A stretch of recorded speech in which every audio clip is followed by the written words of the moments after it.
nitwa Majyambere Joseph ndi umupasitoro mu itorero umuriro wa Pentecote mu Rwanda. Hari n'uburyo byabihagije. Pastor, iyo uvuze ngo umuriro wa Pentecote bishatse kuvuga iki? Umuriro wa Pentecote ntabwo twagiye muri dictionnaire ngo dushakemo iryo zina. Gusa nuko Bibiliya ibivuga neza, iravuga ngo ku munsi wa 50 Yesu asubiye azutse,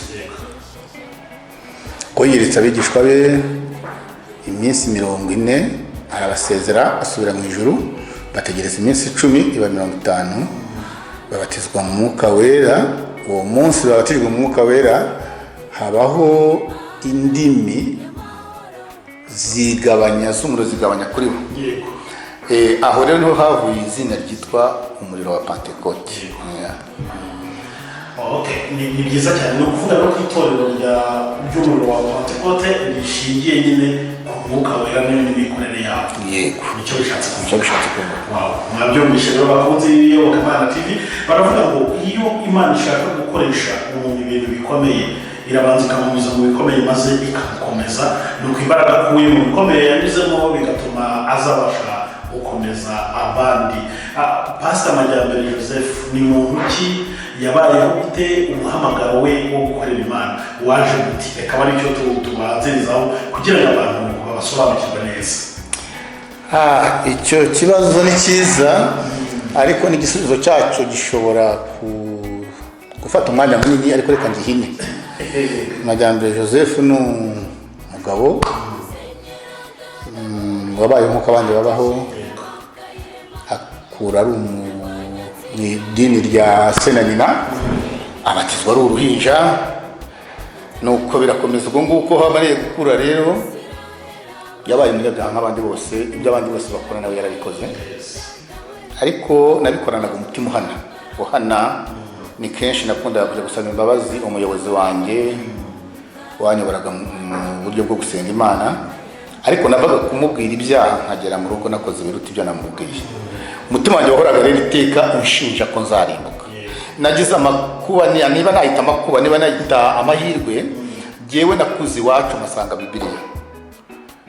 Uko ndi kwiga gutangira gusoma Ikinyarwanda ibihekane ntangira gusoma Bibiliya.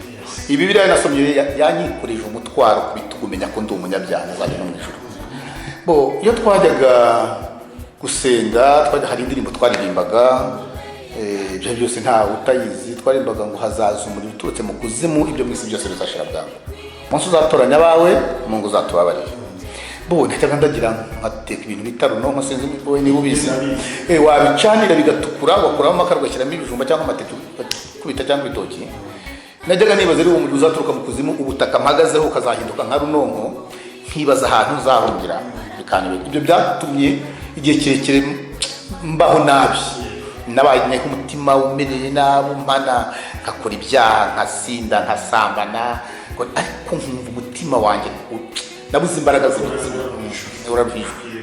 Nabayeho rero uko nguko muri za 82 najyaga njya hanze, nabaga i Kigali, ubundi nkomoka iburasirazuba, noneho nkajya hanze kureba mu kirere ngo ndebe ko nanjye Bikira Mariya yambonekera, kuko icyo gihe Kibeho barabonekerwaga bita Nataliya, bita Segatashya, bakavuga ko Bikira Mariya yabonekeye nayo. Najyaga kureba ngo nanjye ndebe ko Bikira Mariya yambonekera, noneho nkamenya ko nzajya mu ijuru. Najyaga rero nkareba mu kirere nijoro Bikira Mariya ntazi.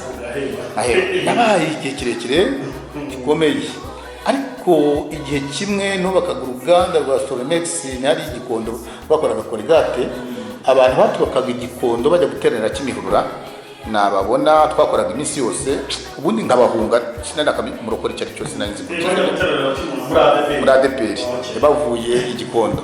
Iyo babaga banyuzeho rero bagiye guterana ndi gukora hanze, narabihishaga nk'umukristo waguye, kandi ibyo bintu ntabyo narinzi.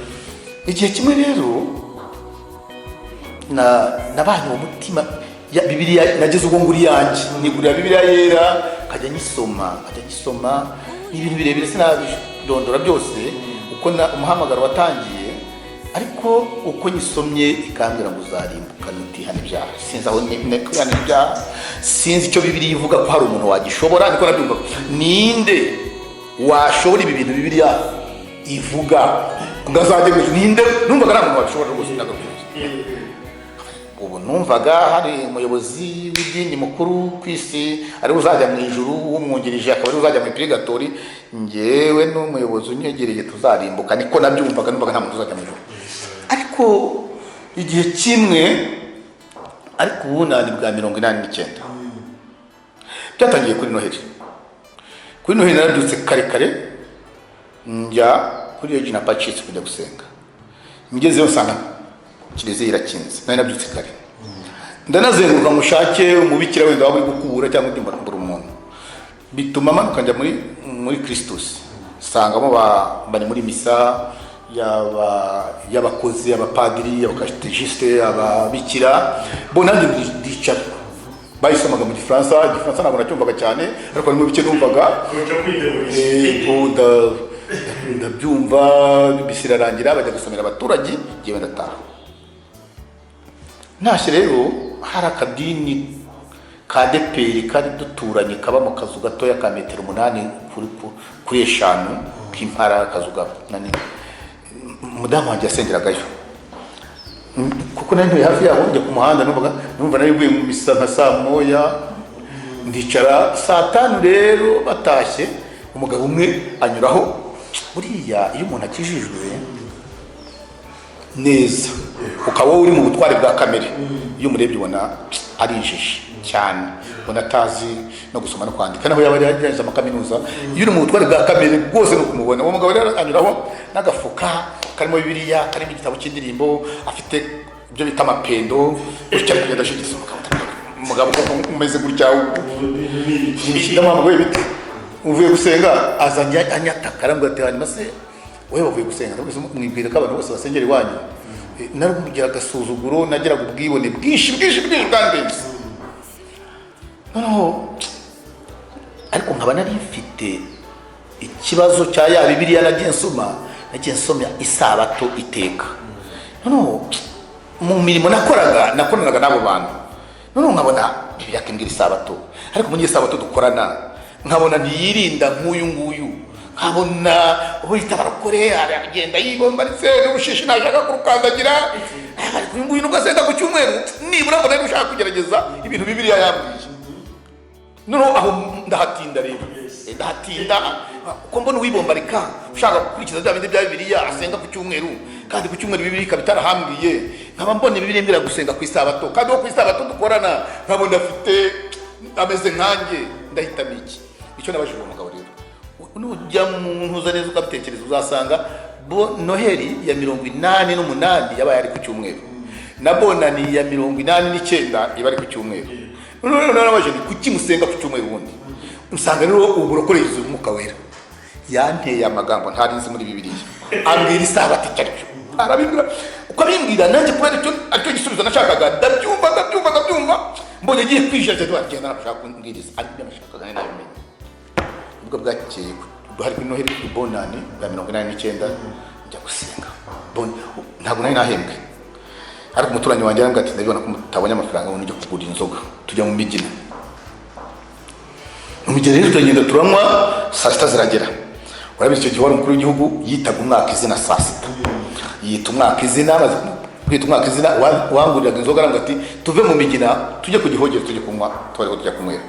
Ariko kubera ko umutima wanjye wari urimo gutekereza ko ejo muzajya gusenga, twagizeho bita kuri demarage n'imbere ya ADEPR hariya i Remera. Arambwira ati ndamubwira nturabizi saa 6 zirarenga, hafi saa 7, kandi ejo mfite urugendo. Ntabwo nari nzi rero ko kujya kwihana urugendo rujya mu namubwiye nk'umubeshye. Ndamubwira ejo mfite urugendo, ndengeje aya masaha nazakererwa urugendo. Watakwe nta kibazo n'ibyo kurya mugiye kwinywera. Ndaryama mbwira umugore, ndamubwira ni ejo musenga ryari? Ati saa 3. Ejo mbyutse ndaryama kuri umutima hari ubinyotewe, bigeze na saa 2 numva ari barakubura. Ndabyuka njya muri dushe ndakarabanda, ndamwe biti ubu ntabwo turakererwa, bagore ndabazi mukunda kuzabira, namusize ndagenda. nasanze umudiyakoni rero umudiyakoni antangira ko aho kuri ako kazu aragitegereza arabasemuje gusenga nyungurana yego atigenda uciye ku ntebe z'imbere ku ntebe ya kabiri imbere kubera ya kabiri sinayumva numva mbwiye ku ntebe ya kabiri gusa ngeze muri ako gasengero usanga korali rimira repete ubundi ndajya kwicara yambwiye buri ku ntebe ya kabiri aho bari abantu bicaye ko yambwiye kwicara njyenyine naratambutse intebe ndazirenganya muri korali ngewe niho nicyo kuri iyo muri korali rero byaranangaje cyane abaririmbi baraceceka bariyo mbarika urumva umuntu waraje ku muzoga saa sita arigeze zikikuriho baratuza abajya bati korali hagurukiririmba abantu bagenda baza usengero rugira abantu benshi noneho baravuga korali hagurukiririmba ndaje kubona nkabona ni ngiye usigaye ndavuga kumbi aha hantu ni muri korali sinzi ni korali sinzi barahagurutse bagiye kuririmba ndanyumva bamo njya mu bandi bantu batari guhaguruka buriya rero ikintu bita kwihana buriya Bibiliya iratubwira ngo kwihana ibyaha no kubibabarirwa bigomba kwigishwa amahanga kugira ngo Yesu aze ariko uyu munsi kugira ngo ubone urusengero rubwira abantu ngo nimwihane ibyaha ni ukuri si henshi ntabwo ari henshi ni imigisha y'Imana ni ariko pastor ngiye kuvuga wenda uvuze uyu munsi ntabwo ari henshi bigisha abantu kwihana ibyaha biterwa n'iki ya pastor biterwa ni wa muhamagaro wari mumbaza buriya Imana irahamagara ariko na shitani agahamagara buriya rero ntabwo none se niba Bibiliya ari ukwitubwira ikavuga ngo kwihana ibyaha no kubibabarirwa bikwiye kubanza kwigishwa amahanga kugira ngo Kristo aje uyu munsi umuntu agashobora gufata Bibiliya akigisha abantu icyumweru ukwezi umwaka iri jambo ryivuga ngo nimwihane ibyaha ritaraturuka mu kanwa ke ubu ushaka kuvuga yuko uwo muntu ubundi yahamagawe nande niba umuhamagaro w'Imana uvuga ngo kwihana ibyaha no kubibabarira bikwiye kubwirwa amahanga Bibiliya bisobanura Bibiliya avuga ngo Yohani yaraje umubatiza ariko iyo danavuga ati nimwihane ubwami bw'Imana bwegereje buri hafi wasi Yohani umubatiza waje ari intego za Yesu aje gutangira yatangira avuga ngo nimwihane asigiye itorero Petero avuga ngo ni bagabo b'indata tugira uti nimwihane abantu kuri batatu bose bakoresheje ijambo nimwihane none wowe urasengesha abantu kuva imyaka igashira indi nurababwira ngo nimwihane uravuga ngo imigisha y'Imana muhaguruke abafite imikasiro n'imyaka ibyo ni ibintu bitabaho kuri ntabwo babibona muri ibintu imyaka n'imikasiro se bahe kari ibintu abantu baba barihimbiye urabona abatubuzi hariya mu Nyabugogo igihe batuburaga abantu batarabimenya yaravugaga ati we ati nguzi ibintu byahari imbere ndatubibaye ati barusika indege koganye na velomoteri none amafaranga ari kuvuga ko banyanyagiritse umuntu yibaza atari ko undi ndege yaje Nyabugogo gukora iki umuntu ahangayitse ndavuga ati kuguzi n'ikindi koko ati amafaranga y'umuzungu yanyanyagiritse none mugerageze kwereka ukuntu bayabika ukuntu batari gusaka bakaba baramutuburi abo rero nabo ni ngabo urusengero imyaka biri hehe imikasiro biravuga ngo iyo umuntu ari muri Kristo Yesu aba yicara mu gihe ibyakira byose birabizi ubwo se ibindi mikasiro barakinwe iraturuka he imyaka iraturuka kwandi ariko bamara kubabwira ni uko ari imyaka n'imikasiro abagira ngo ahungabane nk'uko wabunda bambwira ati yari umuteri gonganye n'indege umuntu ahungabanye rero navuga ati imyaka n'imikasiro baramufasha rero ntabwo bishoboka n'ukuri dufite ibibazo bikomeye biteye ubwoba n'ukuri mu bintu by'iyobokamana nk'abantu b'Imana abase urumva ndibaza icyo gihe bahamagaye kwihana reka babyange ni intambara ikomeye kuko barabwirije Mana we uwo munsi barabwiriza ku bunani ibintu biraryoshye ndimo ndumva ibintu ntigeze numva nabo ko yaririmba nkumva n'abamarayika nkumva biragera ahantu reka umwigisha azigisha agere kukuvuga ati abanyabyaha mwihana muhaguruke abanyabyaha bakoze tubasengere shitani aranyagira ati nari umusirimu nari umuntu w'umwibone cyane ariko ntabwo kukoresha naribonaga ku buryo nari mfite umusore umwe twabanaga twakoze kubana yari umunyagikongoro n'ubatuye turacyari inshuti nuko we kwenda ibyo gukizwa byamunaniye ariko yajyaga ambwira ati majyana abasore nkatwe vrema kujya kugenda isuhuza abantu umuntu wese ubona arimo gusuhuzwa nuko abiforoma mu biza twari abasinzi ariko ntabwo twashobora kumurwara twabaga hano i Remera tukajya twakumura urwaga tukajya kunywa kanza yiri gikondo ku mugabo twari tuzanye barafite akabari akajyana akaduhisha batazagira umuntu ubona abasirimu nkatwe bajene babizo bari kumurwaga ngo twabyitaga ngo n'ukwisudira bagete ngiri mu kanwa twajyaga mu migina twisha ku matabureta ageze aha ku wa gatatu akagura primus imwe nkagura indi mitsi zitaraza akamwe twicaye aho ngaho turi mu muhanda ku wa gatandatu akagura ebyiri nkagura ebyiri ntawe tuvugana ntawe dusangira ngo tugira ngo abantu bazajya bibaza ngo bari abasore ni bande ngo bakora bikoye ubwibone n'icyaha kibi giteye ubwoba urumva rero bwa bwibone satani arambwira ati umuntu nkawe urahaguruka muri aba bantu wiyita umunyabyaha no ntabwo bishoboka umwigisha arahamagara ngo twese biranga satani azuri ku mutima wanjye nta kindi aziritse ku bwibone abahagurutse arabasengera maze kubasengera baragiye ndataha ariko nkumva byose byabaye byiza bigeze ku mwanya wo kwihana nkumva umutima urambabaje bari bavuze ngo Kimihurura kuri ADP kuri paruwase baravuga ngo hari igiterane cy'urubyiruko ariko n'abandi bose baratumiwe nageze mu rugo fata Bibiliya inakoye ko nari narayiguze yishyira mu ishashi y'umukara ngo abaditwa bari bazi batabona nagiye muri ibyo bintu by'abasozi ndagira nje nta kindi cyari cyangaje Kimihurura cyane ibindi nari nabyumvise nari ngiye kwihana ndagenda uwo munsi kuri Noheli kubona mpageze barigisha bamaze kwigisha bahamagaye n'ubundi ya dayimoni irongera afata ngwana nabyo abandi mbona barahagurutse bagiye barapfukamye bafite n'udufariso tumeze nk'iyi Bibiliya bagenda baguhaga ugashyira ku mavi ugapfukamo ngewe nahagurutse nyuma n'udufariso twarangiye ndagenda apfukama hariya umukozi w'Imana urebeye n'uka w'Imana simuzi yatambutse babandi bapfukamye imbere arabarenga araza aho nihana inyuma numva atambitseho ibiganza abanyabyaha baremereye bafite imitwaro umva umuntu uvuga imitwaro ntabwo babizi genda yizi yandanditseho ibiganza nkajya numva nk'akabati karagenda kavaho kagenda nuko nahagurutse wumva wamuhisha umwuka wo mu kanwa numva n'akantu koroshye umunezero uranyica ntagira inzira umuhamagaro ko waje ntabwo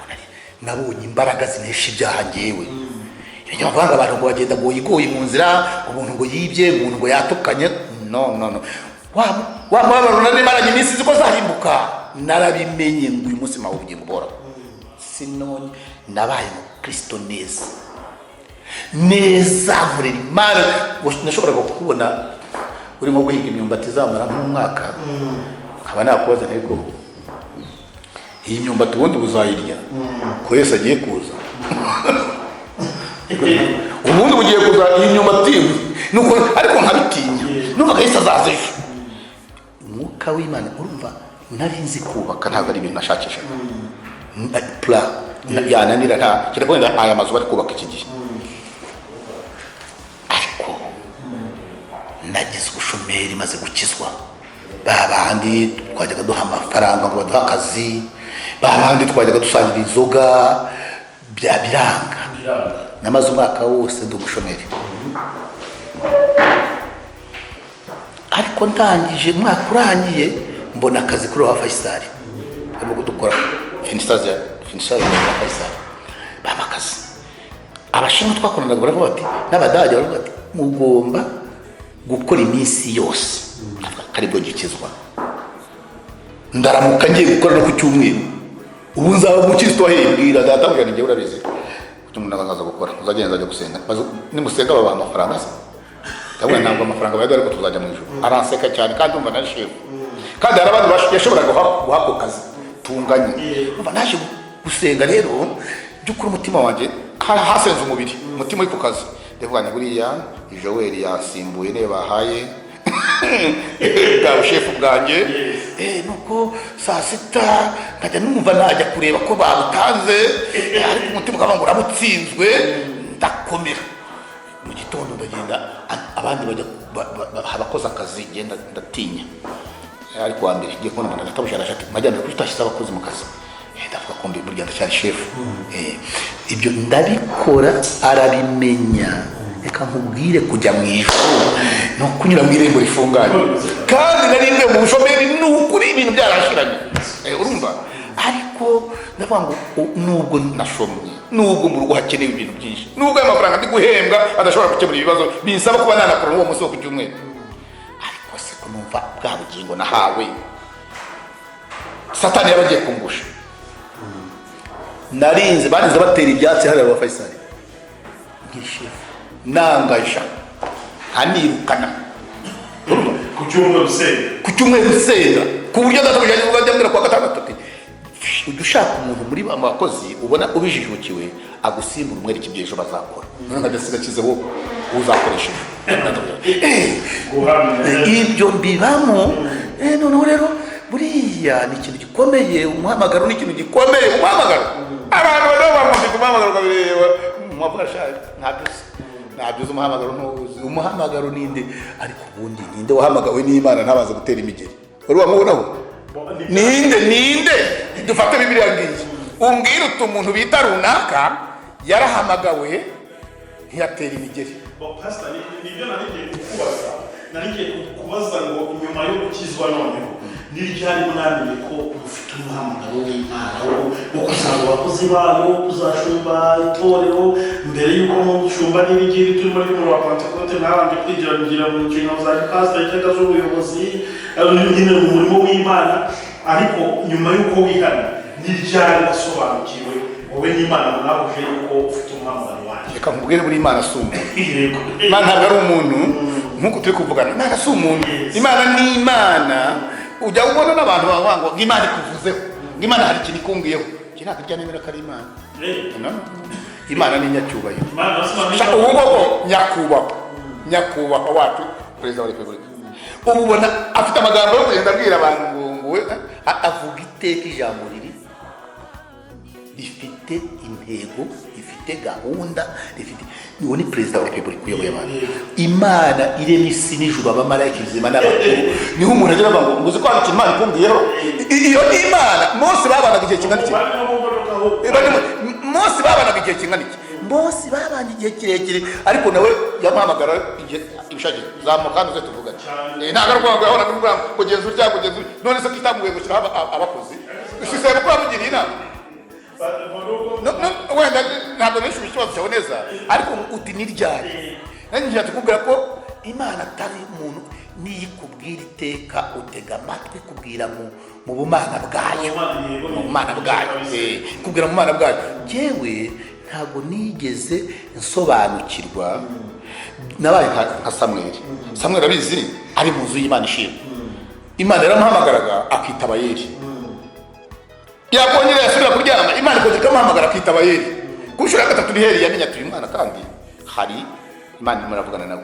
Genda nongera kuguhamagara umubwire ngo vuga mwami ndikumva, ngo umugaragu wawe neza amatwi, kuko Eli yarabyanye. Ni uko Imana kugira ngo bisobanukirwe biba bigoye. Ndeka ngo wewe uko giye kumva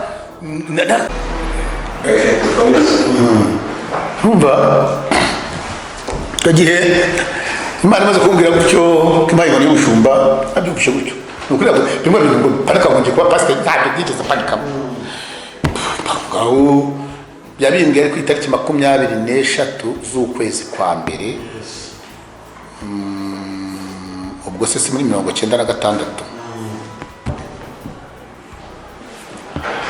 Ku itariki 23 z'ukwezi kwa mbere muri 1997 98 yabimbwiye muri 97 98 kuri iyo tariki ndasengerwa kwa pasiteri ndi ngenyine.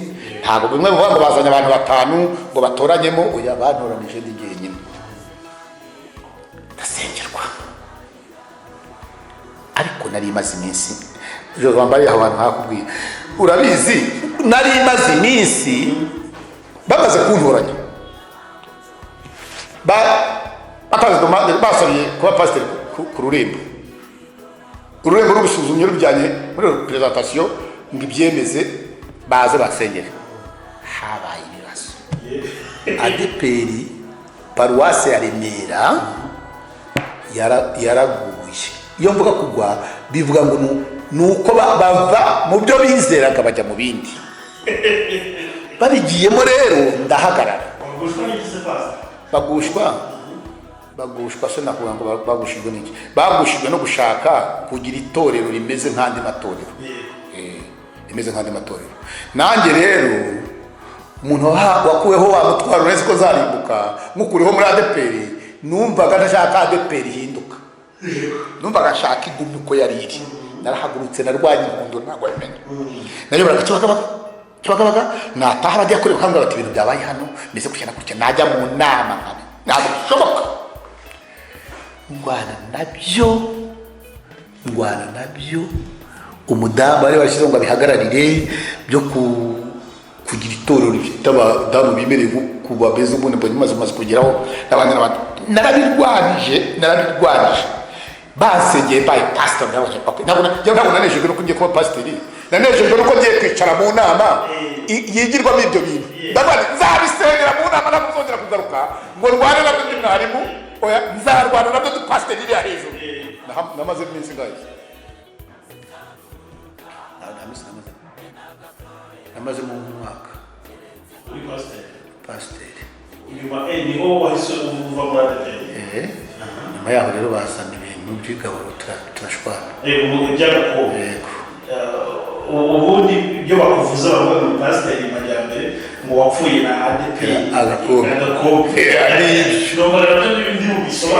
n'ibyo twapfuye kuko abantu baba bivuga ko agakombe buriya abantu bavuga ubundi umushumba wanjye yarabitangiye, Majyambere arabirwanya tuba muri paruwasi naho byatangire muri paruwasi yacu ya Remera, nta handi byakwiriye yuko ariho bivuye, niho isoko iri. Urumva maze kuba pasiteri byabaye twakoze inama umushumba twari twanashonje bari banadutekeye rero turi guhaguruka turaje ibyo twigaga, umushumba aravuga atari ko ati muhagarare mbabwire, turahagarara.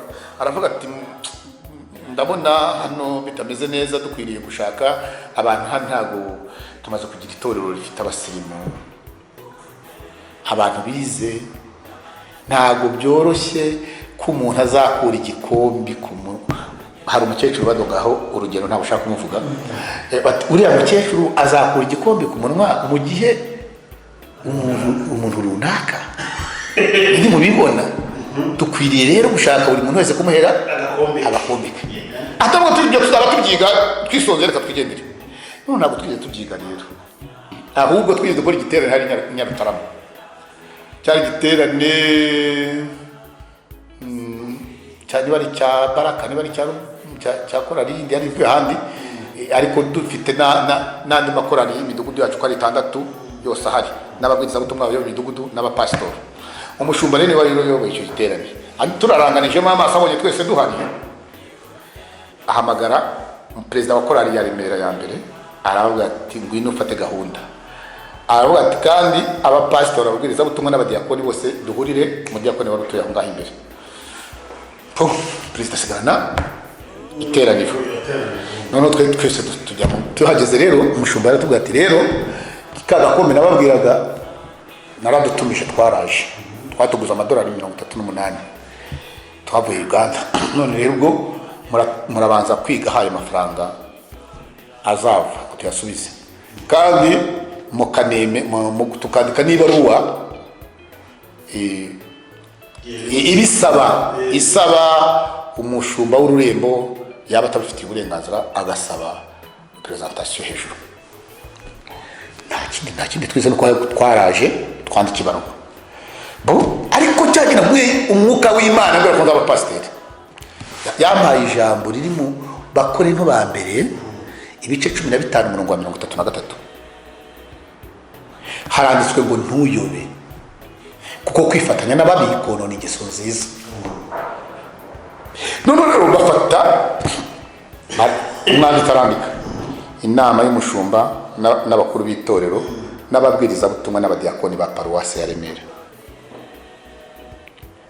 Tumaze kubona yuko hari uburwayi mu bantu bigatuma abantu badashobora kuza kwigaburo ryera, twahisemo ko buri muntu wese twayatuma gakombe. None nyakubahwa mu bitwemerere niba mubifitiye uburenganzira mutabifitiye uburenganzira mu bidusabire muri representation hejuru. Amazina barayatondeka, buri muntu wese agenda asinya imbere.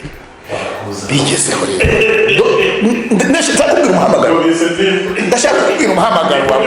Yesu aragira ngo ibigiri n'igihe byishizemo ugira ngo nabyanze ziko ngo zaza gusinga urusengero. Umuhamagaro wagutegeka ntabwo umuhamagaro ugutegeka.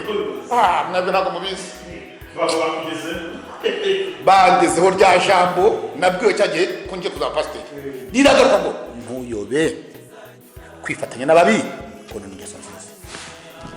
Ibyo mu bantu urumva paruwase yose, ababwiriza butumwa, abadiyakoni, abapasiteri, mushumba, ukava urumwe bagasinya. Ibyo ushaka kuvuga ko ari ubundi butwari, so ushaka kuvuga ko ari ubundi kuvuga umunyentambara, cyangwa ushaka kuvuga ko ari ibintu byarananiye nanjye atari byo ushaka. Ndishimiye ko ngiye kuba pasiteri ndi umwana, ndishaka mu basaza. Namaze gusengera ndari pasiteri. Hashize umwaka se ubu koko ibyo bintu wowe wakwikura muri aba hantu hasusurutse gutyo. Imana yaguhamagara ibintu baguhamagara ntabwo Joel watibye wakagira Imana. Guhamagarwa n'Imana uzabaze, hari indirimbo bandirimbiye nasengewe uva n'ibyo nini. Korara amahoro ya Remera yampimbiye indirimbo bazaririmba nasengewe. Iravuga ngo guhamagarwa n'Imana ni ibintu bitoroshye, guhamagarwa n'Imana ni ibintu bitoroshye, bigusaba kwibagirwa mu gihe kinini, ariko ukiringira ko yaguhamagaye idahinduka. Barayiririmbye ndarira, nashyiragamo na CD yayo, ndi mu rugo ndi muri izo ntambara, amarira agashobora. Guhamagarwa n'Imana Yesu Kristo. Ndangije rero sinasinya. Umushumba arahagarara ati wa mwana we kwandika na umwana kandi koko niko wa mwana we uratangiye kuzana ibintu byo kwifata no guteza abantu umwuka mubi, ukanga gusinya bandi bose basinye. Hasoni haranyataka nora bwite ko najya atari ngese abona pedo uko bana nkunda kugira cyane, ndabugira ko nambaye umubiri ariko ubwo kunkoresha icyaha numva bitakunda. Noneho aranyinda aranyinginga ntabwo se zana n'umugabo umwe rero yaratashye tuza n'amaguru tuvuye Nyarutarama aho bitanya sito tuzamukanira imbere wacu. Aramatirwa bajyambere kuki waza gusinya? Ndaza gusinya ntabwo yarabisinya. Ijambo ry'Imana riravuga ngo yenda igikombe aragishimira arakibaha, arababwira ngo mwere kuri kimwese kandi mujye mubikorera mutya kugira ngo munyibuke. None ni gute tugiye guha abana agahombi kabandi no muri ryagaburo? Urabizi urya munsi Yesu yatangaga ifunguro ryera, bakoze igaburo rimwe, amagaburo abiri ku meza amwe, babaje kurya Pasika yo mu Egiputa imwe. Mose yasabwe ngo mujye mubyiziza. Aho rero bararya umutsima, hari na jage, buri wese akisukira mu gakombe ukashatse kunywa. Ariko Yesu agiye gutanga igaburo ryera, hari kuri ayo meza, yahise ahaguruka ako kanya. Ahagurutse afata twa dukombe baserivagamo twose adushyira ku ruhande. Ari amaraso yanjye. Mbere banywaga divayi, ariko baravuga ngo ubu mwanywaga divayi rero bikamubiza. None ubu ngubu munywere kuri iki, kuko yari amaraso yanjye y'isezerano rishya ava ku bwa benshi guhabarirwa ibyaha. Yari ji mu kanya, none kubera ko ihindutse amaraso niyo mpamvu agomba kunywera kuri icyo gikombe. Buriya ni ukuri ntabwo abantu banywera ku dukombe, ntabwo mu igaburo ryera. Ni ntuze yo mu Egiputa, Pasika yo mu Egiputa. Iyo mpamvu ari Abisiraheli ku mubiri byari kuba ari byiza. None rero mwabagizwe Abisiraheli n'amaraso ya Kristo, none mwarayanafoje. Reka dukomeze biraga rero ibyo ngibyo bitangira gutyo. Rero barandivasi mu gitondo nagiyeyo, uwo mugabo twagiye tuganira arambwira ati ariko iwacu nanjye aho nayoboraga byaratuzanye ndatwanga, navuye aho nabaga n'ubu ngubu ukoresha igikombe nose kugeza hano kadasinyira ati nuko nari umushyitsi. Arambwira ati wazihanganye ugasubira ku mushumba mu gitondo ukamubwira agasubiza inama mu byicaro, nanjye ngakuramo sinya yanjye. Nanjye urumva kubera navuga ngize amahirwe nkabona ndi mu pastor tubyumva kimwe nabagize amahirwe. Nabyo bitondo akaraba bajya ku mushumba arambwira ati se uje gusinya? Ndabwira hari icyo naje kukubwira. Ni iki kise?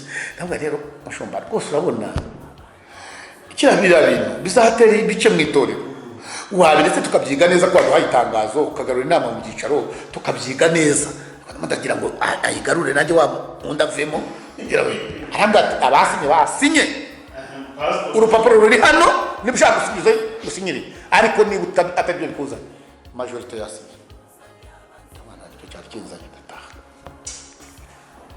wa mugabo sinakubwira ubuhamya bwabo ntabwo nabuvuga ubwo hari umugabo umwe wajyaga nkorera statement iteka iyo babaga bafunze uherutse guhora bwatari ku majyambere n'ubu nturatangira gutanga ubuhamya ndabwira fande ntabwo ndatangira kubutanga umwami nta nkondera zabutanga ndabega intambara itangira ityo ndakubwira umuhamagaro kugera ahangaha none pasa umaze kwanga gusinya ubwo raporo birumvikana yaragiye baje wowe kugira usohoke nyine ufisho muri ADP nibo bagushyize hanze y'itorero noneho urakomeje gutsimbara kwanga gusinya noneho baragusohoka urumva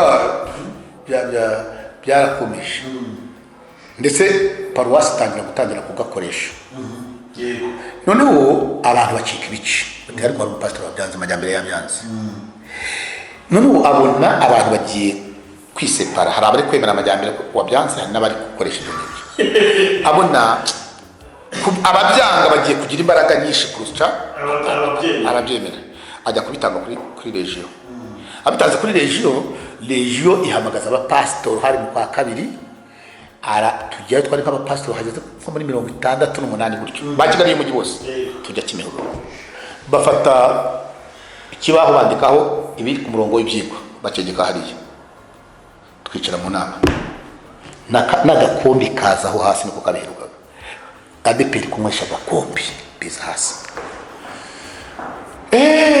ariko abanyabwoba n'abatizera umugabo niwe wabona umunyajakuna n'amazuku noneho turiga ibyo twiga bigeze saa sita bati musohoke badiyakoni bategure babakire tubone kugaruka mu nama turasohoka tujya hanze hari abapasitori babiri nasanze muri kantine abasaza ndazi ko abasaza urumva twe ivitanye narayirwanye Remera none ije kurwana mu mujyi wa Kigali wose ubundi murabona buriya muri bubyemere tugera ku gakombe kari mu mwabwirije ubutumwa mukamusaze mu butumwa maze imyaka 40 mu butumwa kara burendera kitorero imwesha agakombe cyangwa baranyitegereje bampera hasi bageza ku mutwe amagambo umwe yambwiye sishatse ko yamvuga reka mbyihorere turasohoka tumaze gufungura dusubira mu nama tugera kuri cya kindi cy'agakombe ni kuko tagete yari ngiye mushobora yababwiye nzamu ijambo urutoki barambwira bati ijambo mbasomera amagambo ari muri Yuda ni Yuda agira igice kimwe reka nasome ntavuga nabi amagambo ari muri Yuda niyo umwuka yari yampaye ngo nshobore kuvuga aho ngaho reka umva amagambo nabasomeye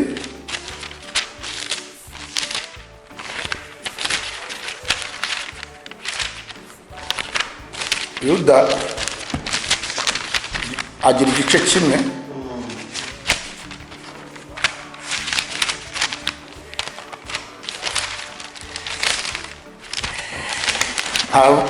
uhereye ku murongo wa 3 muri icyo gice ngo imbuzi zo kwirinda abatubaha Imana n'abigisha b'ibinyoma none umurongo wa 3 uravuga ngo bakundwa ubwo nagiraga umwete wo kubandikira iby'agakiza dusangiye niyumvisemo ko mpaswe no kubahugura kugira ngo mushishikarire kurwanira ibyo kwizera abera bahawe rimwe bakazageza iteka ryose noneho wari uyoboye aravuga ati Charles urakemera urabyemera ntubyemera ntabwo mbyemera hari ikibazo gikomeye cyane gikomeye amagambo atakwiriye abantu nkatwe ariko umugabo umwe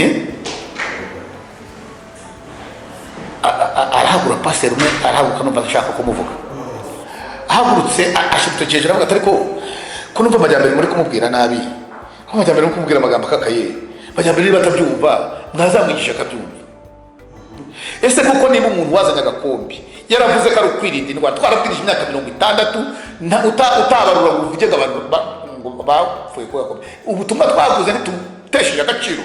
Aravuga ati uwo muntu nanjye ntabwo ndi kumwe nawe, ngo nubwo ko wangiye ku ruhande rwanjye ku magambo. Undi arahaguruka aravuga ati banyakubaha ko mwaturebeye mu by'agakombi iby'umubatizo byo ko tubatiriza muri Yorodani amazi adatemba byo murabivugaho iki? Murakoze inama bavurugana. Rero bati majyambere rero bati aziga muri ETD, muzamwigisha muri ETD azabimenya buriya n'ubuswa. Ndahaguruka ndavuga nti nimumbarira aho ngaho. Representa wungirije ndavuga nti ngewe ndangiza theology, ADPR niyo yakohereje kuza guhagarara ADPR mu muhango wo kurangiza theology kandi bari abanyeshuri. Urabizi neza ko nazanye amanota ya mbere no bindi promira, nazanye amanota ya mbere bambye imbere yawe, uramuzanya kwiga muri ETD gute?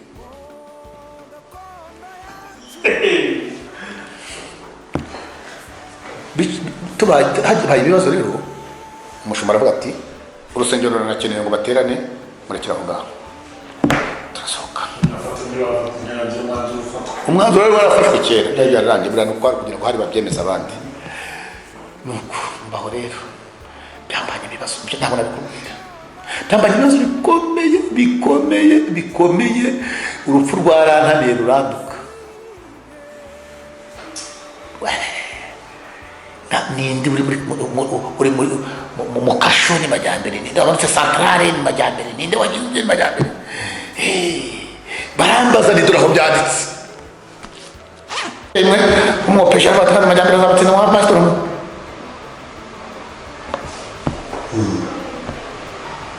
Mwebwe murazana ibintu logique. Majyambere akerekana Bibiliya kandi n'umurete muzagenda. Baravuga ati bahimba ibindi bintu, ikintu cyose cyanditse nicyo bahimbiraga. Majyambere ari muri ibi, majyambere ari muri ibi, majyambere ari muri ibi, majyambere ari muri ibi. Barabide. Ariko nubishe hari majoro umwe wanumiye anjyana muri biro arambaza. Ndamusobanurira. Barabaye convaincre.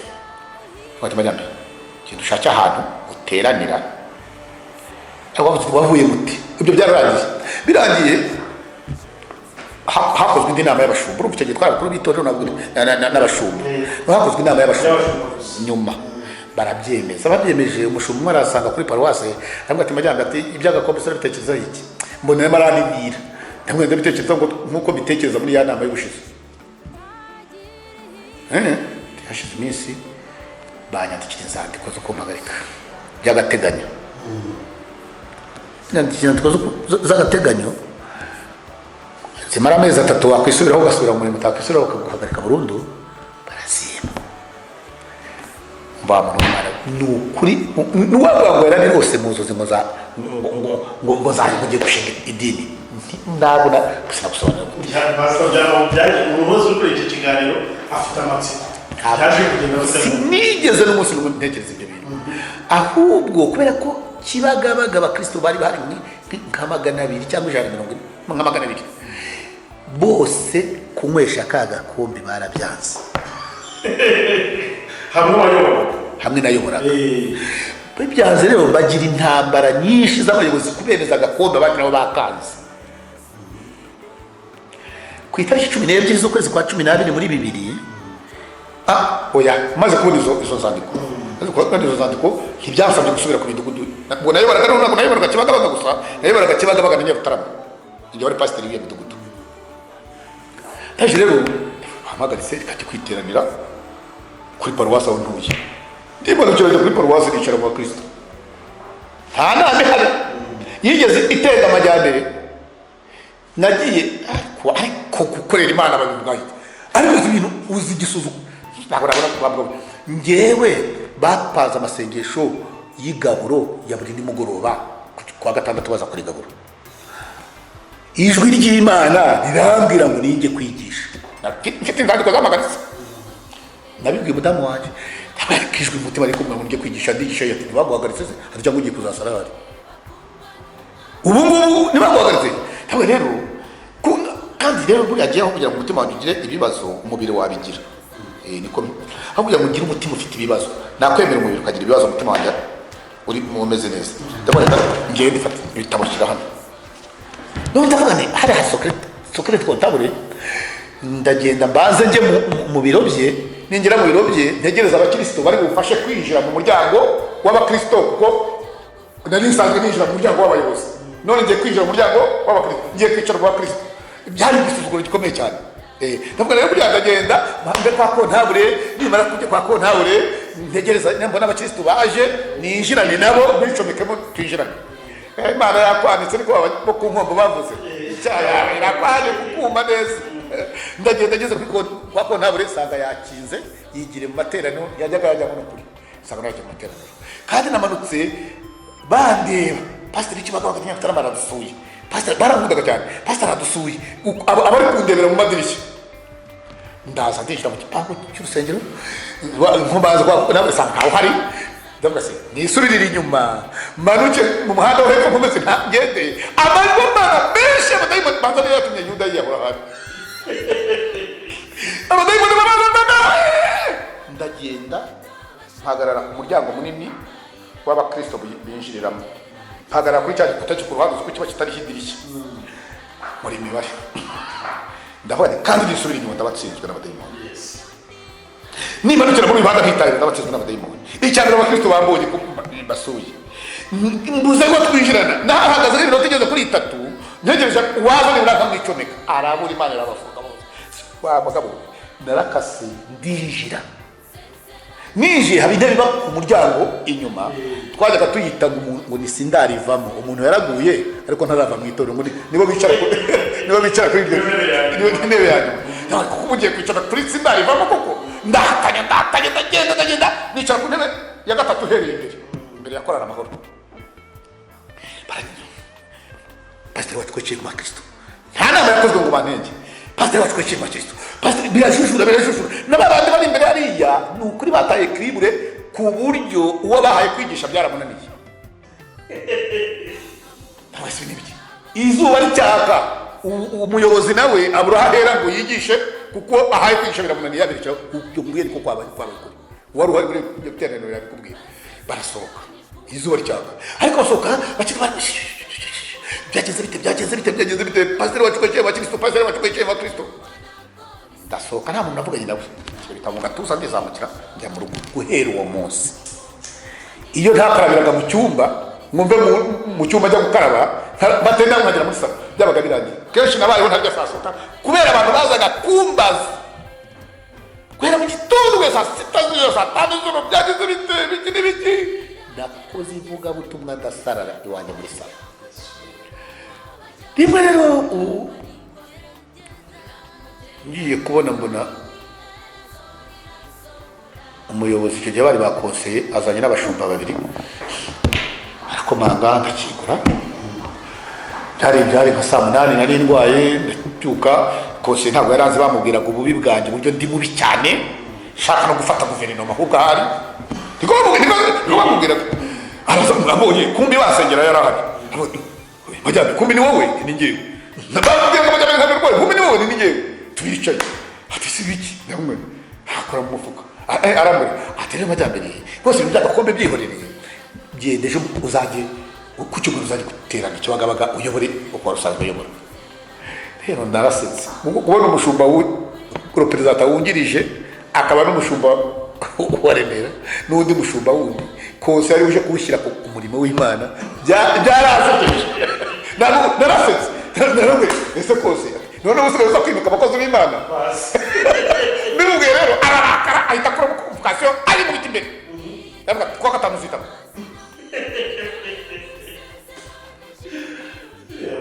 nagombaga hari ku itariki 10 nagombaga kwitaba ku itariki 12 z'ukwezi kwa 12 muri bibiri nibyo ufasitani cyari tabako ibintu byo kubora ntabyo narizi ntaje nyuma ya saa sita niyo bari babaye ndagenda bazo umuhungu uri kwizamu ndayimwereka mbese iyi convocation nk'izi convocation bazitaba hehe arayisoma aranyitegereza arambwira ati ninde wayikuzanye ndamubwira wowe soko iki ndi pasteur matuko ni pasteur baba bari gufira ibibazo bya cadastre ati genda yitangira hariya ariko nabona gace ashaka kusubizayo iyo atajya kubona kari pasteur wayimaye yari kumubwira ati uzayita bikwandika uwo munsi ari kuwa gatanu na saa sita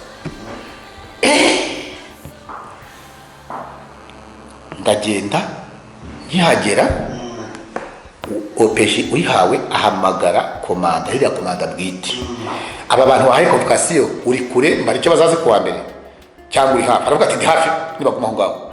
Ngiye kubona mbona umudiyakoni w'Ikibagabaga yabara hasaza ati nanjye mfite convocation, perezida wa korali ati nanjye mfite convocation, turicara. Ngiye kubona mbona umushumba araje araparitse, undi mushumba araje araparitse, undi mushumba araje araparitse, paritse abashumba batatu. Ndavuga nti rwahiye. Komanda umupolisi ati genda utunganye mu cyumba cyanjye ushyiremo intebe zikwiriye aba bantu. Ndaje turinjira kwa komanda,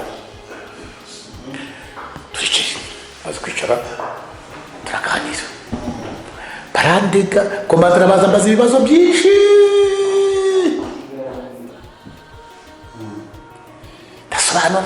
ndasobanura ubwo na kose yaje muri ibyo bintu, ndasobanura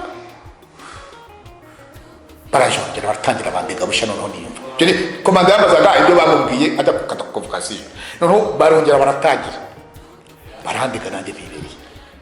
Ariko komanda arabitegereza ababonamo ibintu bitari ukuri. Musabye ngo nisobanurire, avuga ati majyambere fata biriya yawe bitaye.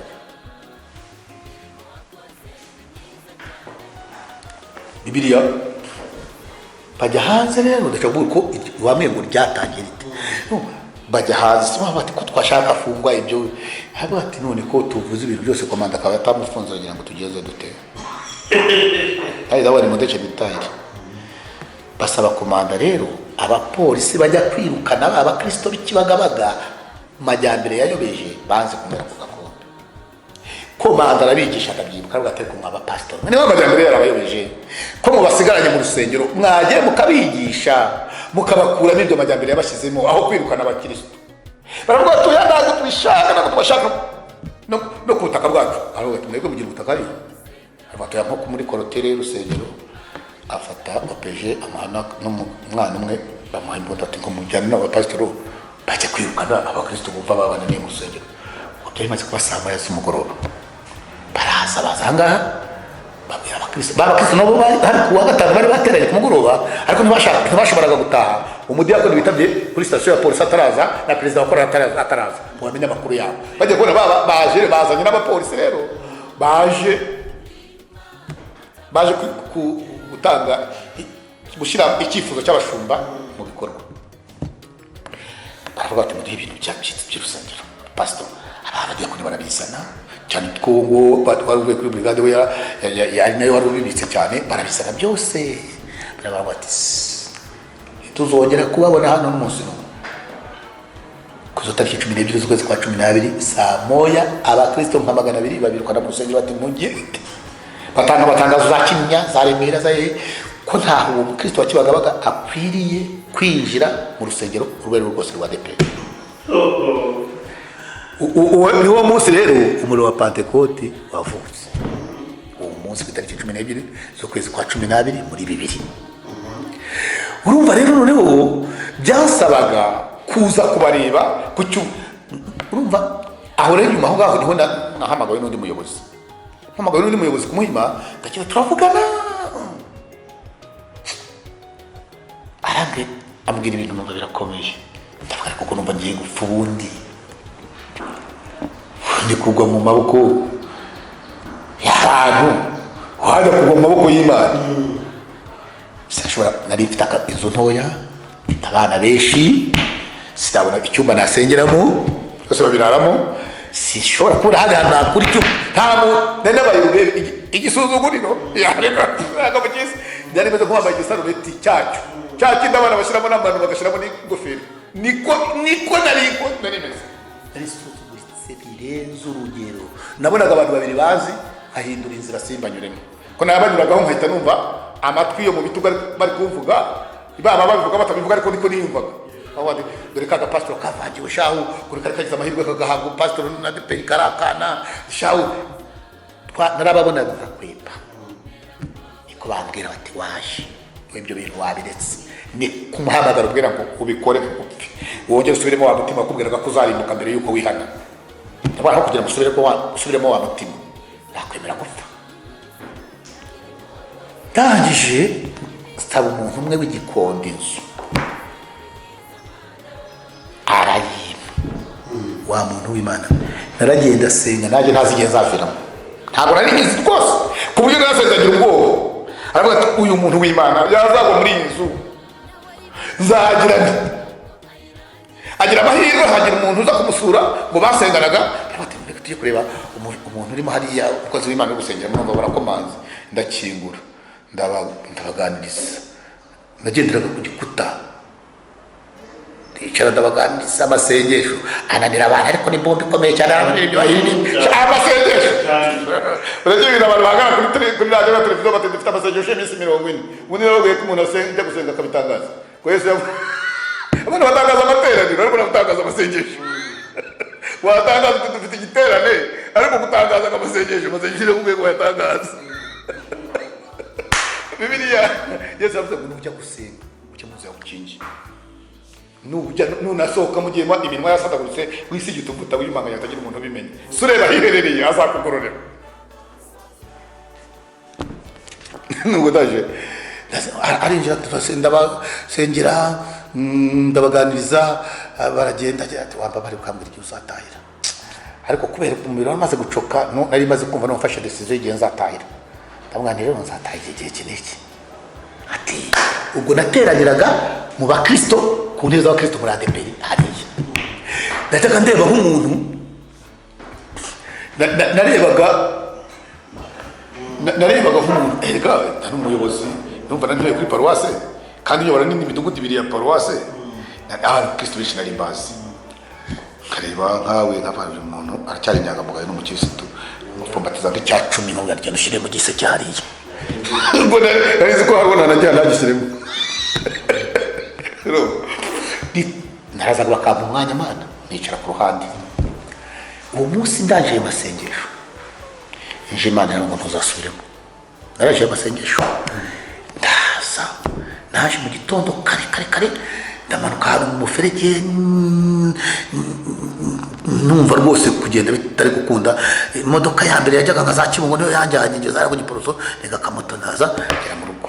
Ngeze mu rugo numvaga ndibihite njya guterana, hari umunsi w'amateraniro Imana irambuza ngo ntusubiremo. Sezange naje ADPR twari dupfuye ko ngende kwita kwiguye bambara nihangana irahagaze kuri bo, ariko nge numvaga ari uko ibimeze. Urumva rero ntabwo nari kujya muri Anglikana, ntabwo nari kujya muri Methodist, ntabwo nari kujya muri Zion, nari kujya muri Social Church. Ubundi rero ngo ngewe byose narabikorewe, sigaje gupfa bakampamba kandi niyo itorero utampamba leta izampamba kandi n'imbwa zandira ku gasozi zazuka. Umudamu ntibagiye ujya kuririmba utazanywana inzoga niba ari ngewe Imana yahamagaye nabo utazakura amateraniro ukagwa yaririmbaga muri korali amahoro. Mbaho buryo none nkajya njya kureba aba bakristo nabo babuze aho bateranira. Tuzabyo tutapasita mwe mugomba kubikurikirana, ntabwo ari mwebwe muzagusiza ijambo ry'Imana bwa mbere. Si mwe ba mbere mugomba gukomera ku ijambo ry'Imana.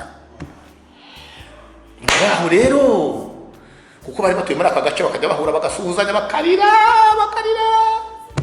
bageze aho baravuga atari ko hano kari agashyamba ka leta wajya tugatera, niyo mpamvu batangiye kutwita ko turi abanyagashyamba.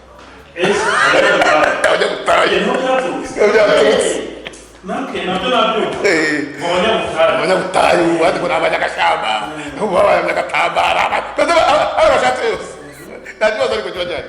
Urumva rero naho iri torero baje gutya ntabwo nigeze ibintu na kimwe mbibona uko akagakombe kagiye muri paruwase runaka bakaba batari kwara umupasitori Remera wakanze muze tugiye kumushaka nka rubono havuyemo abantu 600 hasigaramo nk'abantu 18 mu rusengero bose baraza. Hano i Gasogi mwarimu yazanye iteraniro ryose.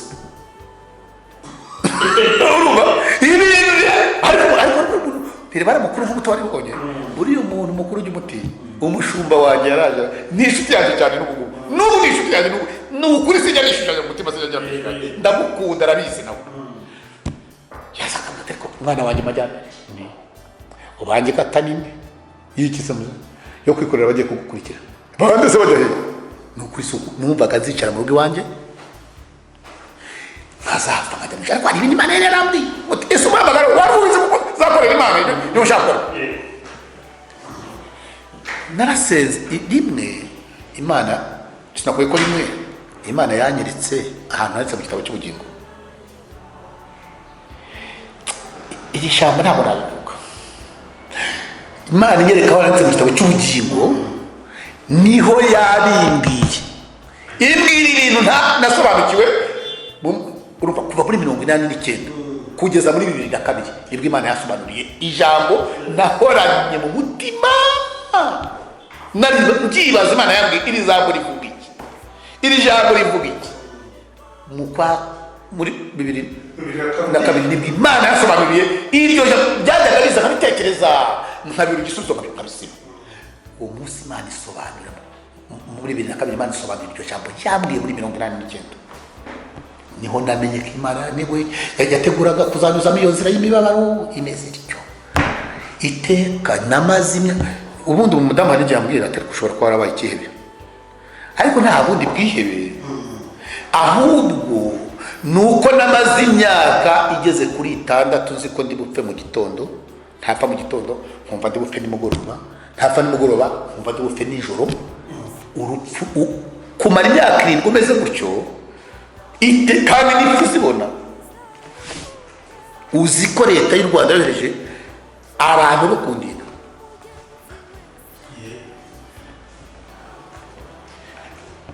jewe nagiye Centrale ngezeyo uwo munsi hagombaga kuzana umuntu amafaranga akayihera abahungu bafungiye hariya bazi kwica bakajukira muri gereza Imana irabibona ko ibyo bintu biri bushoboke mu gitondo ku cyumweru mvuye gukaraba saa 3 yego mva nabo barakomanza kadende ku masite yose ni ibyomba bakwita kugira ngo abanyururu baceceke aba bose ce Pasteur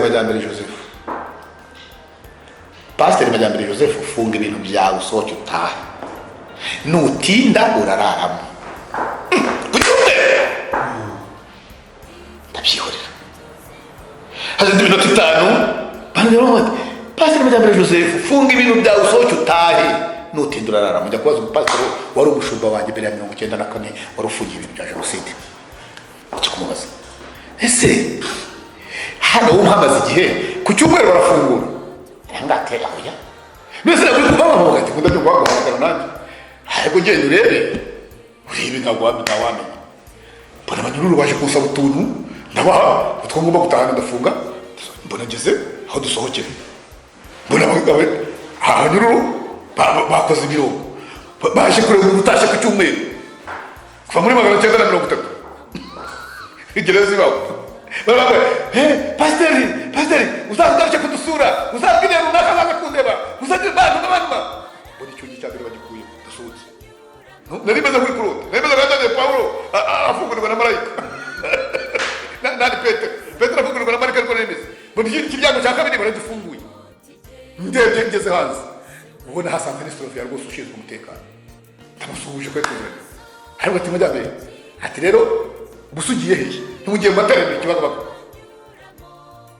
arabwa ati rero ejo kuwa mbere dore dirite ntabari serivisi sosiyali ntayihari uzagaruke kuwa mbere kudusinyira yuko watashye ndavuga nzagaruka mbasinyire ndataza amateraniro hano saa 8 mugomba kwiza amafaranga aragejeje abariye Majyambere bati saa 8 Majyambere atashye subiye bwa kabiri bwabimwe buri bitangaza birakoreka ahubwo abantu ntibashobora kugenda ngo binjire bagera aho igitangaza kigomba gukorekera bagera hino bati tutitira bakagera hino bati batatwifungira ariko buri asadura karamashaki iyo batinjira mu itana nabo bari kujya kuryazima Daniel yatinjira mu rugo rw'intare ntabwo intare zidashobora kumurya ibitangaza n'ubu birakoreka abantu bavuga ibitangaza no kubera ibitangaza birabyo byo wabashitani umuntu ngo yahagurukije ibirema dufite igatagara yazagiye abantu bamugaye umuntu bagurukije umuntu wamugaye ngo abantu bamugaye ngo hano ngo bagenze kuki bageze mu rusengero ayobewe yuko igatagara bafite abantu bamugaye yagiye igatagara akabahagurutsa na leta y'u Rwanda ko yabigize amahirwe ko twatubonye ubuvuzi tutarushye ariko umuntu araza n'undi w'icyumbagiza agashyira hariya bakajya kwe ubu koko urumo ukunda ngize amahirwe ku munyamakuru ujya gutuma uzambabarire ushakira umuntu wari waramugaye uzwi muri karitsiye urumva umuntu wabanye n'ubumuga uzwi muri karitsiye ya Kimihurura uzwi muri karitsiye ya Remera uzwi karitsiye ya Gikongoro muri Butare muri hehe wari wimaranye imyaka 40 n'ababonye Petero na Yohana bahagurukije noneho bakubwira bati rwose uyu muntu ni umwana wacu yabanaga n'ubumuga bw'akaguru ntiyagendaga yagenderaga imumbago n'akagari ngaka none yagiye mu rusengero rwo kwa runaka ubu aragenda uzamushakire ese umaze kubona bangahe ariko unazi pastor ntabwo byemera ko hari abakozi b'Imana bafite impano zo gusengera abantu zibenda Yesu yavuze muri Munyizera kuzakora ni ku mateleviziyo umuntu yabukije nibyo ndaje cyangwaza iyo yakwibwira urabizi Yesu igihe yakizaga impumyi iyo muri hari mu butumwa bwiza bwa Kristo Yesu ko bwanditswe na Yohana atari ibice 9 sinibuka neza ndareba urumva yaramukije bitera impaka bahamagaza n'ababyeyi be batuye n'umwana wanyu uvuga ko yavutse ari impumyi nanjye ndashaka ibyo ngibyo ndabyemera sibyo ndabyemera rwose yuko ibimenyetso bigumana n'abizera nibigumana n'iki n'abiki none se kwizera ni iki niba umuntu ashobora gutinya kurwara indwara agahindura ijambo Yesu yasize avuze ubwo abakizera ese ubwo ibimenyetso byagumana nabo kandi ari ibimenyetso bigumana n'abizera ntabwo ibyo bintu ariko usanga rero uzashaka gukorerwa ubushakashatsi uyu musaza ashaka kuzamusubiraho mwereka umuntu wavukanye n'ubumuga cyangwa wamuga yakuze urumva rwose pasiteri yasenye agahaguruka n'ababyeyi bakabyemeza na karitsiye ikabyemeza n'umurenge n'isibo ikabibizi uzamushakira ariko uzamushakira baratuma ku mateleviziyo baba baturutse baba none se ntibagera aho bataha nyine none kuki bahabaga badasanzwe bamugaye se niba bafite aho bataha bahabaga abaturage babizi ko bamugaye nizashakira uwo muntu nyine wasubiyeho koko yakize uzamushakira muri karitsiye batunze Iyobokamana TV murumva ko uyu mukozi w'Imana afite icyo bita ngo ni ibikomere by'umuhamagaro byinshi pastor noneho rero muri mu 2002 utangiza rero iri torero mwaje kubaka gute ubushobozi bwavuye hehe kugira ngo mube mufite urusengero rw'icyitegererezo nk'uru mwaje kuba stable gute noneho za ntambara zirarangira nabyo wenda mwabitubwira aho tuza no kugana ku musozo wenda w'ubu buhamya bw'umuhamagaro wayo umuhamagaro rero ingovu se ahubwo zizanakirare narakubititse nabaye igishungero ngewe kifatika izina amajyambere uziko n'abantu bifuza kureba nyiraryo kubera ko ibintu bashyizeho ibintu bandeze abantu twakoranaga barabashumba bagenzi banjye ibyo bashoboraga kundega muri leta buriya ifite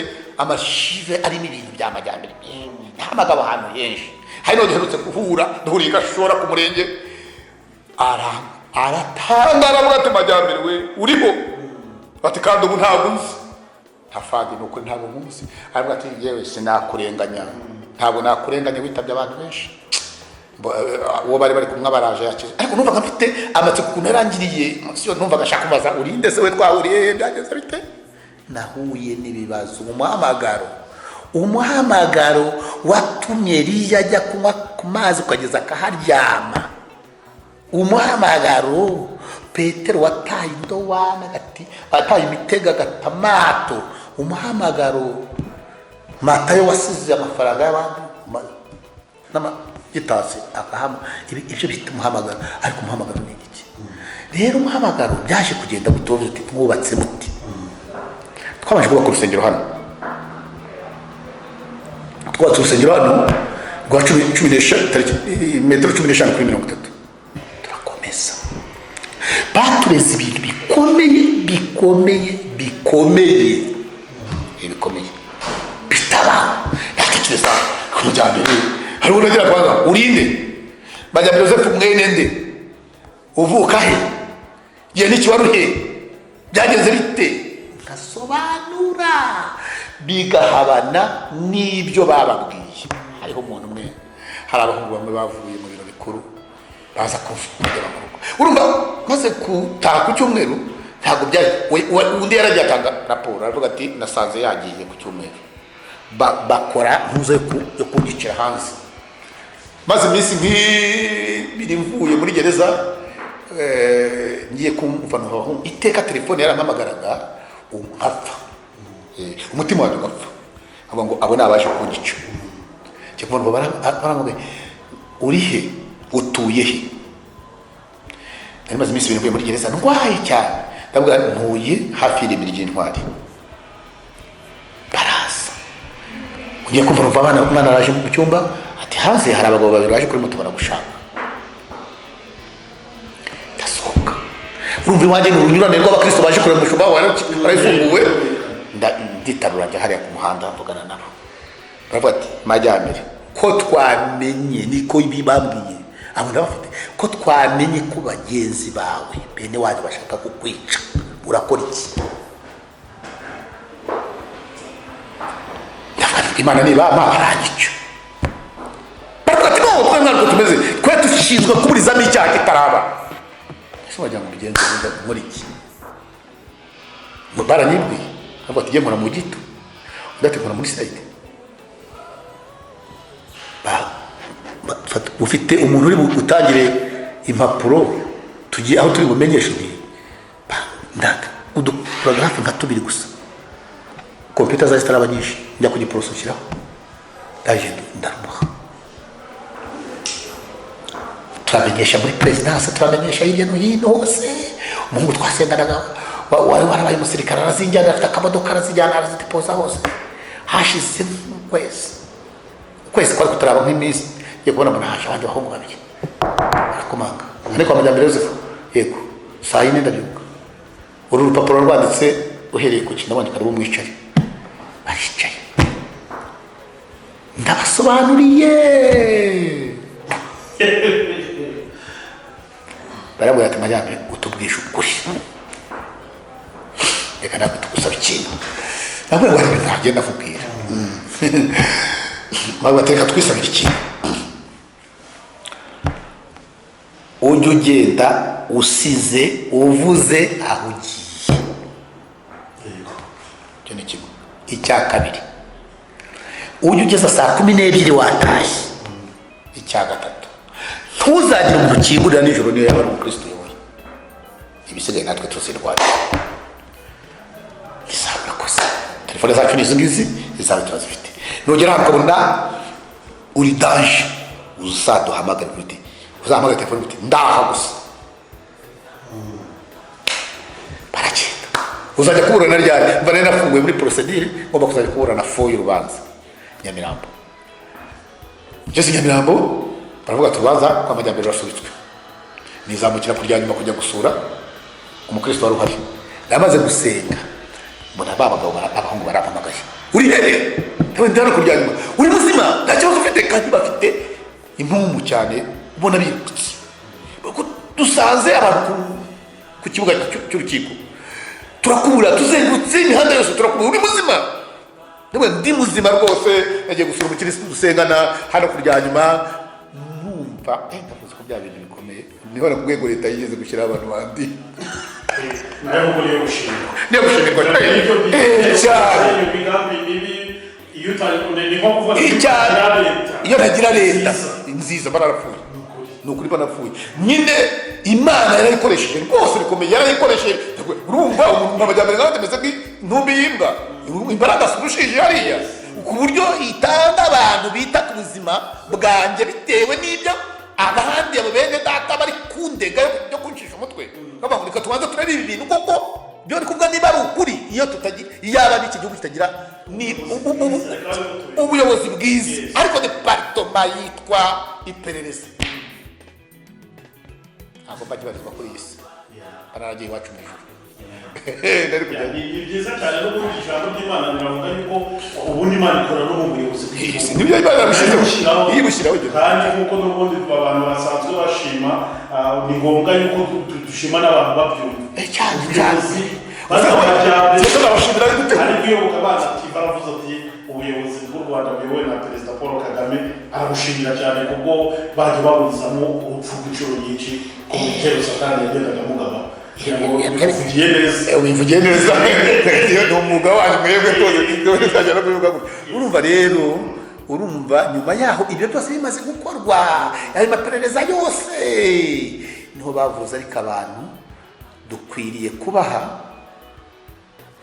ibyangombwa bakubaka ikibanza cyari icyo kibazo twari tugifite kuko bya bindi narwaga babitohoje ukuri bampa ibyangombwa abihawe n'umujyi wa Kigali hano kubera ko hari hepfo buri irageretse hano ni inzu isanzwe bakora hepfo hari kave n'indi nigetse hejuru bampa ibyangombwa byo kubaka uru rusengero wabaje amafaranga yavuye umva kubwiza ukuri ntabwo nakubwira ngo amafaranga nanjye ntabwo nakubwira ngo hari aho yavuye ngo hari umuntu wateruye amafaranga gutya araduhereza ahubwo kubera iyo myaka 7 twari tumaze muri ibyo bibazo ari gukorera ibifite niko n'abakristo babaga babifite kandi abakiri dufite bakize nabo icyo gihe uwo ukize yabaga afite igare nano wari ufite moto wari twakoreye inama ya mbere yo kubaka amaze kuzana ibyangombwa zana projecteur muri hariya muri hego ni Yerika mu gishanga niyo sale twakodesheje zana projecteur twafisha amashusho y'urusengero tuzubaka ku kibambasi ababyeyi bamwe bafata Imana nushaka kudutwara urusengero turarubonye rugo naho tutarubaka ariko urusengero turarubonye Imana nushaka kuducyure abakecuru bivugira uko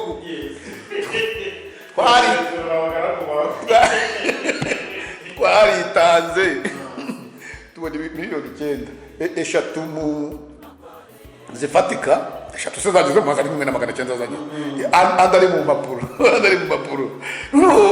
urumva n'uduturo twagendaga duturwa ndakwiye kujya amafaranga n'ukunaraneje amafaranga nakina bwiyawe ndagituye si bwabwibona Imana yazanye niba ari shifo niba ari brosse métallique yakubishije mu bitekerezo byanjye no ku mutima ntago mbizi ibintu byose ntabwibone ngira mu mutima bwararangiye neza utwo dufarakoreje n'urundanya natangiye kubaka twafashe amapiki abaturuka mu Gasyata abaturuka hejuru twaraje twagi nk'irumbo ry'inzu cyangwa dufata amapiki ngo tugiye kugisigisha gusiza ikibanza n'amapiki twakubiseho ugasanga ntibishoboka ko twazagisiza nk'imyaka nk'ijana pasiteri ibintu ntabwo byashoboka ahubwo reka twitange umuntu wese atanga ikintu yumva kunze baritanga ndabyo twari dufite miliyoni 5 kuri konti umugabo umwe agira inama y'abati majyambere kugira ngo wubake inzu ingana kuriya ukodesha imodoka ntuzabishobora ko hari ahantu hari n'isani wagura miliyoni 5,500 wayiguze ndende kuri konti usanga miliyoni 5 ziriho nanda ariko aho ku ruhande mbona 5,500 mbadazibonye ndazigura ndayigura n'isani ndayizana yisage rero tujya turitanga tubona amafaranga miliyoni 1,200 uzanye imashini irasize wa muntu w'Imana we nibyo meruka ubundi jya kubona nkabona umuntu anyuzataye ati wa Mana wenda gushimye ati ba bantu bakubitirwaga hangaha ubahaye kuba ku rusengero icyapa narakizamuye kiriho gishushanyo yipura buri wese acyongera ngakanyira ku rusengero rwuzuye narahubatse umunsi wo guterana wose ku cyumweru ubundi nabaga ndi hano imyaka 5 mpagazanga kurikirana byubatse nanjye ibindi mbikora none uko niko abantu bagiye bitanga ntabwo nakubwira ubundi byageze aho biduhagararana neza tujya kuri banki tuguza miliyoni 50 popireri iraziduha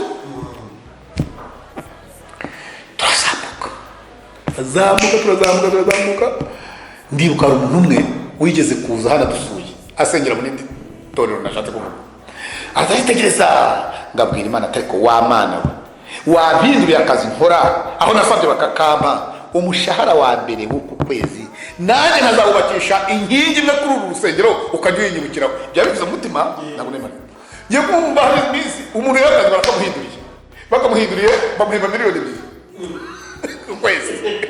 Nagiye umuntu barampamagaye ati ntabwo wamenya ariko nigeze kuzana na runaka aho ngaho nje kubasura, ati rero uri hehe? Ndumva ndimo ndagikibagabaga hari saa 11. Ati nanjye ndi kwa Rano ndaje turasubiranga ubwo ni muri chantier ntacyo twasitokoze twarasakaye. Ugiye kubona aparitse akamodoka yari yaraje tuyaga ambwira ibyo mubwiye uburyo yabigiye mu muhigo. Hangije mbona se akambaraje karimo miliyoni 2. Arambwira ati kuno kwezi kwa nyana higiye Imana kuri iyi nzu simuko yagiye azase amafaranga turubaka shaka kubakima. Mbese ubu kwanga umutima wanjye wariruhukije numvaga shaka kubakira Imana tubwije mutima wanjye muri make ubwo mperuka gusengera numvaga nta kintu usigaje, kandi kuko numva nta kintu usibye wenyine Imana kubifite igisigaje kunkoresha. Ariko kuri njyewe ibi numva umutima wanjye unyotewe, numva narikoze. Abapasitoro barahari bazayobora itorero, urumva bavuga ngo abantu ngo baba ba bishop ngo cyangwa ngo bakaba ngo bashinzwe babitane ba apotre ngo kugira ngo batazavanwa. Ndamumva nta yindi titire wewe n'umuntu yo mu itorero rigikugaba amashami y'ino hino mu gihugu, wumva uzaba kuri pasiteri we bitazaje bigaragara bari gushyiraho ibi iriheze irikiza. Bibiliya ivuga abungeri n'abigisha ariko birivuga niko sabiki ibi bintu bagenda bahamba bakigira abanyagasani ibyo n'ibyo. Urumva rero ayo mafaranga nuko twagiye umuntu wese ahari hose. Urumva abantu bajya kuvuga bati tuzubaka ubu yubatswe n'abantu guhera ku Rusumo cyangwa abakristo bacu aho bari hose. Ayo mafaranga bakusanya yose yarazaga kaza ariko twaranayivuje nuko twagiye twubaka n'izindi nsengero hirya no hino. Iyi nayo izindi mu gihugu nyinshi turazifite nyinshi. Turazifite hari Gasyata rurahari uteramo abantu 1500. Turafite za Gasogi, turafite za Gahini niho hari insengero zinakomeza n'amatafari mu Mutara na za no majyepfo no hose dufite insengero. Ubu ngubu Rubavu habaye biriya bibazo tumaze kumena ntuzari beto y'inzu ya mbere turimo turahubaka urusengero rugeretse.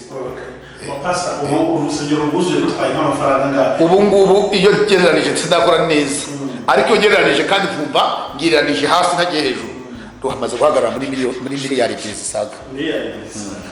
Ibyo deni by'abakugumana muri process yo kugisha twararanje kera ibyo miliyoni 50 twararanje kera badahari rya 80 rya 80 nayo dusigaje nk'amezi 4 cyangwa 5 nk'atanu gutyo tukarangiza. Urumva erega jewe umuhamagaro nahamagawe nuko ntabwo ari w'amafaranga, nuko Imana yarashoye muri ibyo bintu bibabaza umutima bibabaza umubiri, ariko umutima wanjye ukanezezwa nuko nzajya mu ijuru. Nukuri ndabizi nzajya mu ijuru. N'ibyo bintu mbarwana nabyo nukugira ngo byaje bitatakaza. Nta kindi barwanira, sindwanira kuba wakoteza kwana ibyubahiro, sindwanira ibiki, ntabwo wagura ku rusengero ufite miliyari 2 zirenga ngo wubake Gasogi ufite miliyoni runaka wubake mu Mutara mu majyepfo iyo ngiyo ntuzaho tumaze kumena rimwe, Nyamagabe tumaze kumena ntuzimwe utaragura nibura nka miliyoni nk'akazi oya niyo wagura na Vigo da miliyoni 50. Ibyo ntabwo ibyo ntibimbamo numva nayanjye nayashyiraho akorera Imana. Ndabizi nzajya mu ijuru mugabo, ndabizi ubigira byose mbarwana nabyo bijye kwa ibindi ndarwana ngo cya kintu nahawe hatagira icyo kinyambura. Bishoboka kandi ntabwo bishoboka na shitani arabizi neza ko aho kugira ngo ntware ubugingo azantwara umubiri, azamutwara gupfa aho nzapfa mu buzarya pe imodoka izamuta ku giti pe iki cy'abantu byinshi, ariko ntiwatwara ubugingo ntibishoboka gupfa narapfuye ndazuka nukuri icyo gihe nabaye mu myaka 7 nabaye mu bintu bikomeye ntashobora kukubwira ariko ntashobora kuvuga byabayeho ntashobora kuvuga ntabivuga rwose cyo ushobora guhura udafite itangazamakuru nkaba nabigukomeresha ahubwo rero ubu babizi ko n'imbere hari mu Kristo mu cyahitabo yarwanye na Polowoni ava muri Apolo yinjira mu yinjira mu gikombe cy'urupfu ntabwo Yesu Kristo uri wo mpamagaro wanjye nahamagawe nakubwira mw'icamake yes bakunze n'iyobokamana TV murumva ko ubuhamya burakomeye cyane nta n'umuntu utakomeza pastor reka dusoze iki gice musinzi ubwo urumva naje hano kumwe dutegura inkuru nateguye ibibazo byinshi nzanye icyo ubuhamagaro wonyine ni inkuru kwawe yewe n'ubu kuvuga ko mutaburangiza ikindi katari ngombwa kuvuga ibintu byose kandi koko nibyo umuntu abavuze ko bikeya buri ngombwa kuvugwa numva ko Yesu agira neza ko uwo yahamagaye amunyuza mu bikomeye akamukomeza kugira ngo azabone uburyo akomeza abandi nyine nabyo uyu mushumba yari arimo akora reka rero dusoreje aho wenda tuvuga ngo Imana itakiranirwa ngo yibagirwe imirimo ayikorera yibuke neza cyane iyo mirimo yose nanjye gukora n'indi yose muzakora ni ukuri izabagorora byanze bikunze nimutabisabiye muzasarura ariko iki kiganiro ntabwo twagisoza mutadusengeye kugira ngo abantu bazagikurikira bazumve ubu buhamya ariko kandi bakureho n'isomo n'inyigisho mu byo mwagiye muvuga bitandukanye ibisengere y'ubu byose bigiye birimo ubutumwa burya bw'abantu kandi hari impamvu twabasuye Imana yarize ko uyu munsi ariko tuzagirana kino kiganiro murabyerekeresha isengesho kugira ngo bikomeze bigende neza Imana yaho umugisha n'ibyo ntabwo twareza tuyasenze Imana ariko ndagira ngo nibura usomere ijambo ritoya gusa ntabwo turisobanura no kubisomera ni ubutumwa bwiza bwa Kristo Yesu ko bwanditswe na Yohana ni ibice byaho 8 n'umurongo wa 31 ni Yesu abwira abana b'Aburahamu nyakuri yaravuze ngo ibice 8 ku murongo wa 31 aravuga ngo abana b'Aburahamu nyakuri murongo wa 31 ukavuga ngo nuko Yesu abwira abayuda bamwemeye ati nimuguma mu ijambo ryanjye muri abigishwa banjye nyakuri namwe muzamenya ukuri kuzababatura baramubaza bati ko turi urubyaro rwa Aburahamu akaba ntabwo twigeze tubimbata y'umuntu wese none uvuga iki ngo tuzabaturwa Yesu arabasubiza ngo umuntu wese ukora icyaha avuga ngo ni ukuri ndababwira yuko umuntu wese ukora ibyaha ari imbata y'ibyaha kandi imbata ntiba mu rugo iteka ahubwo mwene nyirarwo niwe urugumamo iteka nuko umwana n'ababatura muzamubatuye by'ukuri na ijambo numva ngashaka kuvuga byo kuguma mu ijambo Yesu ngo bari baramwemeye ariko yarasigaje kubabwira avuga ngo mufite umukoro wo kunyizera nimuguma mu ijambo muzamwa ariko mubaye abigishwa banjye nyakuri iri jambo rirakomeye kuko Yesu ngawe azabwira ngo nukuri sinigeze kubamenya kandi barahanuraga kandi barirukanaga abadayimoni ariko ngaberurira uwo munsi niki bidusaba kuguma mu ijambo nubwo biba ari ibibazo bisaba kuguma mu ijambo umwami Imana abaho umugisha rero Iyobokamana TV reka dusenge Imana tubasengera Imana mwakoze kudusura Imana abaho umugisha Imana data wa twese uri mu ijuru mu izina rya Yesu Kristo umwami n'umukiza wacu ndagushimye ugize neza kuri uyu munsi wagize neza kuko twoherereje iyi TV Iyobokamana kugira ngo iganire natwe ku by'ubutumwa bwiza ku by'umuhamagaro ku byo kujya mu ijuru ndabigushimiye ibintu twigeze tubiteganya ariko kuri uyu munsi wari uzi ko bizaba tugiriye neza rero tuganira imana itari muto kandi dusengeye abazumva ubu buhamya Uwiteka Imana Nyiringabo icyampa imihamagaro yabo ikaba barahamagawe n'umwami wacu Yesu Kristo kugira ngo bazagire iherezo ryiza ry'abakiranutsi ubugingo bwabo Uwiteka Imana azaburinde urupfu rwa kabiri bazahagarare muri cya giterane abakiranutsi bazahagararamo bazutse ndagushimye ndaguhimbaje ukomeze gufasha abakozi bawe nabo bakora uyu murimo kumenyekanisha ivugabutumwa mu gihugu ku isi Uwiteka Imana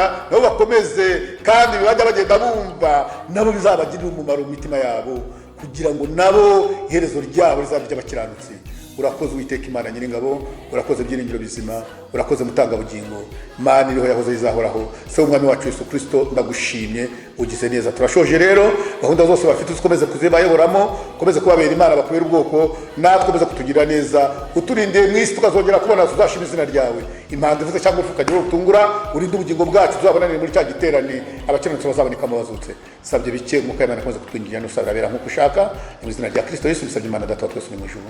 Amen.